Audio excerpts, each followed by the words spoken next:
Europe 1 Soir. 19h, 21h, Pierre de Villeneuve. Avec mes camarades du soir, bonsoir Gilles Boutin. Bonsoir Pierre. Journaliste en politique économique au Figaro, bonsoir Jean-Michel Salvatore. Bonsoir Pierre. Chroniqueur politique, bonsoir à vous Olivier Benkemoun. Bonsoir Pierre, bonsoir Et merci de nous faire l'amitié de venir, pour certains d'ailleurs, plus qu'éclairer notre lanterne. Je pense qu'il y a dans les jeunes générations ou des gens qui ne savent pas exactement qui est Bertrand Blier, qui est ce cinéaste de génie qui nous a quittés à l'âge de 85 ans. Si vous deviez faire un portrait Les robot. jeunes ont tort. Ouais. Monsieur Souvent. Non, alors c'est un génial cinéaste qui a marqué surtout la fin des années 70, le début des années 80, avec quelques films cultes et notamment Les Valseuses. Et c'est un cinéaste qui vient d'une longue tradition de cinéma, dont le papa était acteur, qu'il a fait tourner aussi dans plusieurs films, dont Bernard Buffet Blier. froid, évidemment. Et il faudra revoir Buffet froid. Je dis ça encore une fois pour les jeunes générations, qui est sans doute mon film préféré de Blier. Parce que c'est le plus comment dire, absurde, totalement absurde, mais le plus drôle, peut-être au niveau des dialogues, qui est le plus ciselé. Parce que Blier, c'est tout un monde en réalité. C'est un grand réalisateur, c'est un grand faiseur de cinéma, c'est un grand amoureux des acteurs. C'est quelqu'un qui aimait travailler en bande. C'est aussi quelqu'un qui a découvert une nouvelle génération d'acteurs. Donc faisait partie de Vers et puis notamment Gérard Depardieu, avec qui il a tourné 8 fois, et aujourd'hui ça pose avec nos jumelles d'aujourd'hui, nos loupes d'aujourd'hui, ça pose un problème, et sans doute qu'on en reparlera. Et puis c'est un dialoguiste absolument formidable. C'est un dialoguiste formidable. Je regardais encore des vidéos d'un film qui est moins connu, qui s'appelle Calmos, où on voit Jean-Pierre Mariel avec Jean Rochefort dans la rue, interpellé par une dame qui dit « Est-ce que vous pourriez m'indiquer la rue machin ?» Et puis alors elle se fait copieusement engueuler, mais vous ne voyez pas cet homme au bout du break, et on peut pas avoir la paix. C'est assez. Vous voyez pas que vous cherchez l'incident. Il y a quand même. Effectivement. Il y a une façon aussi. Alors, je crois que c'est un film des années 70, et c'est un film où les hommes essayaient d'échapper aux femmes, ne supportaient plus les femmes. Exactement. Et il y a une pression. Mais il y a un dialogue, il y a un choix des mots aujourd'hui qui n'existe plus au cinéma, je trouve. Au cinéma français, bien sûr. Oui, c'était un vrai dialoguiste, c'est-à-dire que le mot, et d'ailleurs plusieurs acteurs l'ont dit, quand on tournait avec Blier, on pouvait pas changer une virgule. Il disait, j'ai passé des heures et même la nuit dernière encore à réécrire cette phrase. C'est pas pour vous changer un mot. Cela dit, il y avait une exception. C'était l'exception de Depardieu. Depardieu, avec qui regardait jouer. Alors Depardieu, ils ont fait 8 films ensemble, et Depardieu disait simplement, Blier l'appelait, il donnait les dates, et Depardieu venait. Et dans une des répliques les plus connues du cinéma français, bien sûr, Les Valseuses, qu'on va entendre, c'est celle-ci. Écoutons-la. Enlève ta main, vieux PD. Y a pas de honte. C'est pas une question de honte, c'est une question d'envie. Moi, justement, j'ai pas envie. T'en sais rien. Un truc que tu connais pas, tu peux pas savoir si t'en as envie ou pas. Alors, il y en a une autre qu'on avait passée aussi à la fin du journal, c'est la fameuse où on est tranquille, hein. Détendu. On est détendu du gland, hein. Voilà. Et ça, on va la retrouver, bien sûr. En attendant, je voudrais qu'on écoute Bertrand Blier. C'était en 2001, au micro de Benjamin Castaldi, à propos justement du comportement de Depardieu et Devers sur ce fameux tournage des Valseuses. On écoute. C'était forcément un tournage très dur, parce que les acteurs ressemblaient au sujet. On leur a demandé d'être des loupards, ils ont été des loupards, sauf qu'à 7h30 le soir, ils continuaient d'être des loupards. Ils s'arrêtaient pas. Ils avaient l'âge de ça. C'est-à-dire qu'ils dormaient pas de la nuit, ils arrivaient le matin à la gare. Et moi, comme j'étais un peu plus âgé, on a 10 ans d'écart avec Gérard, donc je passais pour un vieux con quand même. Des loupards. Il jouait la nounou. Il jouait la nounou avec eux, c'est vrai. Il écrivait, et puis de temps en temps il faisait un peu de cinéma. C'est ce qu'il disait. Jean-Michel Salvatore. Mais c'était un film incroyablement transgressif quand il est sorti. Il est sorti dans les années 70. Interdit au moins 18 ans. Interdit au moins de 18 ans. Un petit peu dans la veine du dernier tango à Paris. C'était vraiment des films qui ont vraiment fait scandale. Alors je dirais plutôt comme Kubrick, parce que le modèle absolu, c'était dans ces années-là, c'est Kubrick. D'ailleurs, il revendique l'une une des scènes du début du film où on a deux vers qui poussent Depardieu dans un caddie, puis qui effrayent les bonnes gens entre guillemets dans une banlieue un peu vide, voilà. Et il dit ça, c'est vraiment, je l'ai piqué à Kubrick et je le revendique parce que Kubrick, c'est vraiment. Mais c'est vrai que ce film-là, c'est Orange Mécanique. Et il y a un côté vraiment flippant quand vous le regardez. C'est-à-dire ces jeunes gens qui se comportent, qui sont des obsédés sexuels, faut le dire aussi, qui en plus sont violents. Ils ne pensent qu'à ça. Qui ne pensent qu'à ça, etc. Mais il y a une scène terrible, avec Brigitte Fossé qui est en train d'allaiter son bébé dans le train, et il y en a un des deux qui s'en prend à elle, qui veut la téter, etc. C'est affreux. Brigitte Fossé dit qu'elle ne peut plus regarder cette scène. Oui, elle n'a absolument pas été, presque consentante sur la scène. En fait, ça vient questionner effectivement ce que penseraient les jeunes générations, parce qu'il y a quand même une certaine pudibonderie aujourd'hui, et donc ce serait intéressant de voir comment ces films sont perçus. Je pense notamment à Calmos, qui déjà à l'époque avait fait scandale, tant auprès de la droite qui voyait un film pornographique, et de la gauche qui... 1976, Calmos. 1976, c'était son deuxième film, tout à fait. Oui. Alors on a retrouvé quand même l'extrait en question, qui fait quand même honneur. On y va. On n'est pas bien? Si. Paisible. À la fraîche. Décontracté du gland. Et on bandera quand on aura envie de bander. Jean-Michel est mort de rire. Avec la musique juste après. Et vous aussi d'ailleurs. Ben oui, non mais... Derrière, c'est vrai, sur la musique, c'est Stéphane Grappelli. Il adorait le jazz, c'était aussi une de ses passions. Et mettre du jazz sur ce film, c'était déjà quelque chose d'assez inattendu. Mais cette punchline-là, cette phrase-là, il la revendique pas. Il dit, c'est Depardieu. Tout seul. C'est Depardieu tout seul, en improvisation. Enfin, alors, lui revendique plutôt une des autres phrases qui est très connue du film, qui dit, il doit bien y avoir quelque part un cul qui nous attend. Je ne sais pas s'il faut, on peut en rire facilement aujourd'hui. Vous êtes des hommes, vous en riez, mais les jeunes gens aujourd'hui n'ont plus du tout envie de rire de ça. Et moi, je me demande ce soir combien il y a de chaînes, parce qu'il y aura des hommages un peu partout, qui vont rediffuser les valseuses. Alors, apparemment, on a regardé sur les programmes de télé, mais c'est rediffusé dans 3-4 jours, dimanche, ça c'est trop tard, on a envie de le voir ce soir. Tenue de soirée dimanche, mais qu'est-ce qu'on va revoir finalement à la télé? Parce que, entre Depardieu et puis, ces discours politiquement très incorrects, qu'est-ce qu'on va pouvoir revoir? Alors attendez, juste avant la réponse, écoutez Bertrand Blier à propos justement de Gérard Depardieu.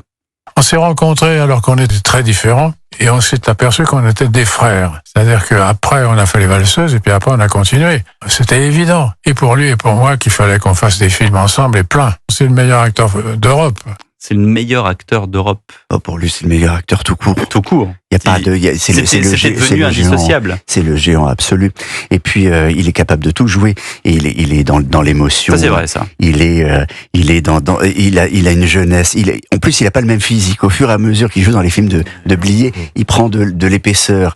Et, encore une fois, dans Buffet froid, moi, j'adore Depardieu. Mais il l'a fait jouer encore très récemment, je crois. Oui, je pense que, dans son dernier film, je crois. Dans son dernier film. Et pour moi, Blier s'arrête avec le bruit des glaçons. Et il y avait plus, il y a un film après, effectivement. Oui, il y a toujours, c'est comme les albums des grands, Convoi exceptionnel, c'est son dernier film. Dans 2019. Et alors, c'est comme c'est comme les rockstars. C'est-à-dire qu'à un moment donné, il y a les albums qu'on adore, qu'on écoute tous, qui passent en boucle sur les radios musicales, sur RFM, sur Europe 2. Et puis, il y a les ratés, voilà, les trucs, les comebacks. Et puis, on se dit, finalement, c'était peut-être pas la peine, quoi. Ouais, Blier a une fin de carrière difficile, entre guillemets, parce que il pouvait plus faire de films. D'abord, physiquement, ça n'allait plus.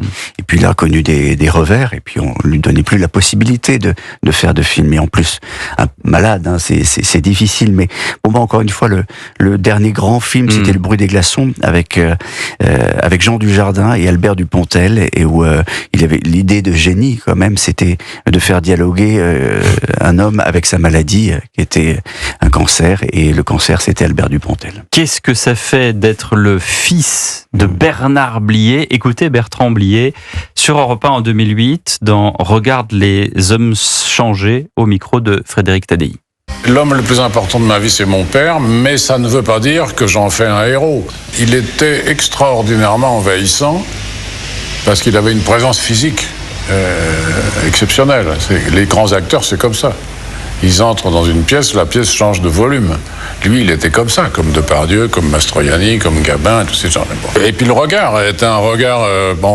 il y avait ce phénomène que les personnages qu'il interprétait venaient dans ma vie aussi, parce que quand il rentrait le soir, il venait avec son personnage, s'il jouait un assassin. Mais il m'a appris tout.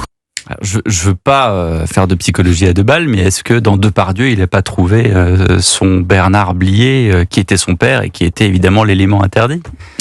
C'est une question, effectivement. Vous avez 2 heures, Olivier Benkemoun. Non, écoutez, moi je crois qu'il a fait un certain nombre de films en réaction aussi au monde du cinéma dans lequel il vivait. Ça fait partie de son irrévérence, en quelque sorte. Et il a été élevé par quelqu'un qui vivait dans le cinéma. C'est comme Cala qui disait vous ne m'aimez pas, ça tombe bien, je ne vous aime pas non plus. Ouais, donc, mais en même temps, quel acteur, quand on a sous les yeux un père pareil, un acteur pareil, donc Calmos, il est absolument formidable. Il joue le rôle d'un curé qui accueille ces mecs qui ont fui leur bonne femme. C'est parler comme ça, hein.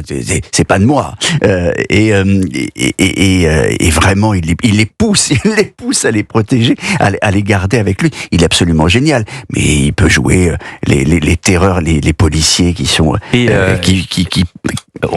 On revoit ces scènes de ces vieux films parfois sur les réseaux sociaux, sur Instagram, et les petites. Alors je revoyais Bernard Blier. Alors je sais pas quel est le film. Vous savez sans doute beaucoup mieux que moi, Olivier. Où on le voit dans un restaurant et puis il est entouré de ses collaborateurs et il goûte, il dit c'est délicieux ça, vous auriez dû prendre ça, tenez goûter, oui c'est très bon, tenez goûter ça, oui vous avez raison, c'est très très bon. Non, vous êtes trop con. C'est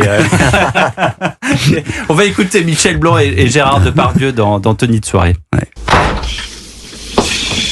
Nous voilà débarrassés du superflu, on va pouvoir aborder l'essentiel. J'ai un tatouage à plusieurs dimensions. Un tatouage qui se déplie. Quand il roupille, c'est une grenade. Quand il se réveille, c'est une torpille. Est-ce que ça t'intéresserait de le voir?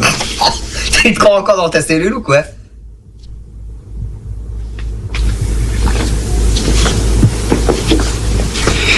On est tous en cellule, mon petit pote. Toi, moi, tout le monde. La vie est une prison.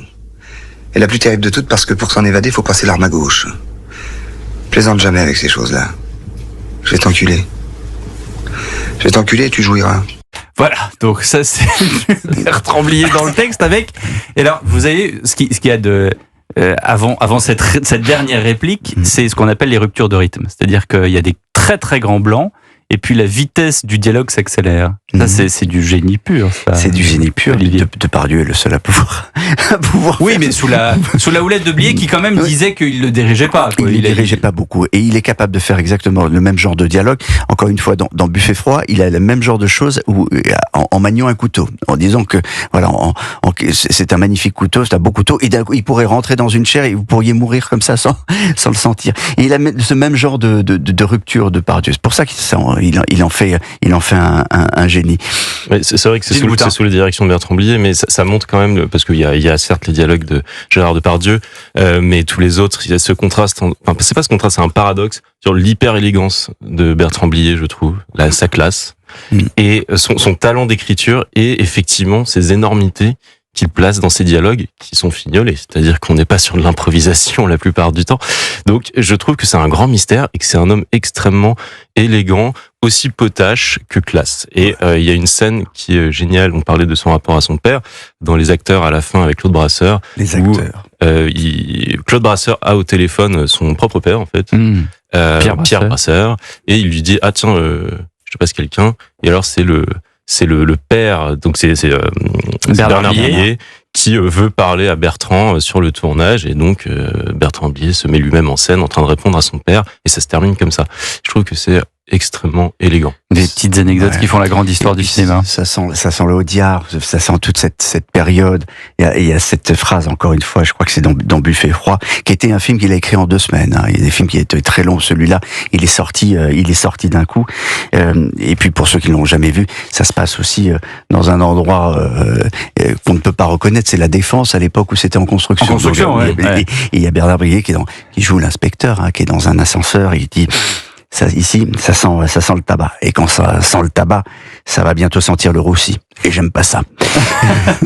La messe est dite. Merci Olivier Benkemoun. Revoyez les films par curiosité de Bertrand Blier. Vous aimez pas, mais en tout cas revoyez-les, c'est une vraie signature et il manquera bien sûr à cette grande famille du cinéma français. Tous les matins à 9h-20 dans Europe 1 Matin, Olivier de Lagarde, lui, analyse, commente, lit ce qui fait la une de la presse, parce qu'il y a tout dans les journaux. Revue de presse d'Olivier de Lagarde, signature Europe 1, tous les matins, 9h-20, quand vous voulez, en replay ou sur le site et l'application Europe 1. A tout de suite sur Europe 1.